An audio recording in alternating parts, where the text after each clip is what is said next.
শনিবার থেকে স্বাভাবিক হলো হলদিবাড়ি ব্লকের অঙ্গনওয়াড়ি কেন্দ্রের পরিষেবা। এতেই স্বস্তিতে হলদিবাড়ি সুসংহত শিশু বিকাশ প্রকল্পের আধিকারিক, অঙ্গনওয়াড়ি কর্মীসহ সংশ্লিষ্ট কেন্দ্রের উপভোক্তারা। পরিস্থিতি স্বাভাবিক হওয়ায় হাঁপ ছেড়ে বাঁচেন জেলা প্রশাসনও। শনিবার বিভিন্ন কেন্দ্রে গিয়ে দেখা যায় কর্মীরা টোটোতে খাবারের বিভিন্ন সামগ্রী নিয়ে নিজ নিজ কেন্দ্রে উপস্থিত হন। নিজেরাই কেন্দ্রের তালা খুলে পরিষেবা চালু করেন। প্রতিশ্রুতি দেওয়ার পর দীর্ঘ কয়েক বছর অতিক্রান্ত হলেও মেলেনি চাকুরি। এতেই ক্ষুব্ধ হয়ে গত সপ্তাহে হলদিবাড়ি ব্লকের বিভিন্ন প্রান্তে থাকা অঙ্গনওয়াড়ি কেন্দ্রের গেটে তালা লাগিয়ে দেন সংশ্লিষ্ট কেন্দ্রের ভূমিদাতারা।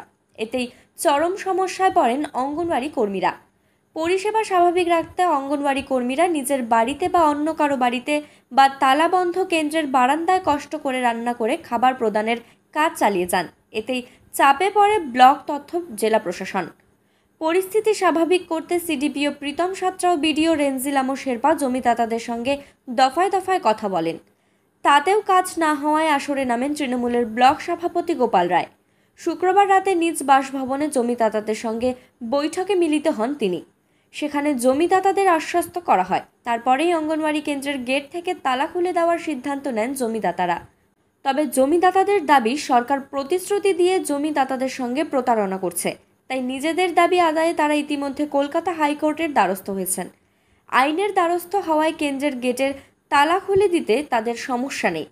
তৃণমূলের ব্লক কমিটির সভাপতি গোপাল রায় বলেন, জমিদাতাদের সঙ্গে বৈঠক করা হয়েছে। বৈঠকের সিদ্ধান্ত অনুযায়ী তারা ইতিমধ্যে কেন্দ্রের তালা খুলে দিয়েছেন।